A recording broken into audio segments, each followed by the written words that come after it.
Nəvələr biri institut qurtardı, indi maliyyəni qurtarıb, işləyir. Biri hələ orta məktəbdə oxuyur, 7-ci sinifdə.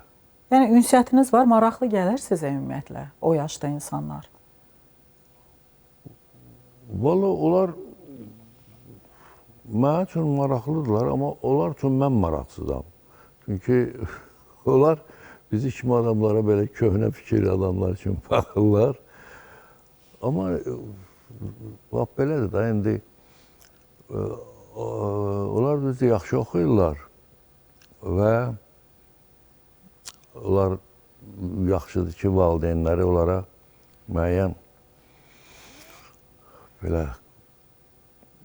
vaxt qoyublar ki, məsələn, telefonla 1 saat ya 2 saat məşğul olun, daha sonra məşğul olmaq olur. Çünki o doğrudan insanları çəkib aparır, orada lazımsız şeylər var, min dənə tərbiyəsinə də təsir eləyir. Sonra ibrətamiz heç nə yoxdur orada. Verilişlərimiz bərbad gündə, televiziyalar. Azərbaycan televiziyasına mən deyərdim ki, mən tanıdığım adamların çoxu, əksəriyyəti ASTV-yə də baxırlar o xəbərlərə, ondan sonra ciddi verilişlərə qulaq asmırlar. Bunlar istəyirlər artıq tamaşaçıların zövqünü körləyiblər.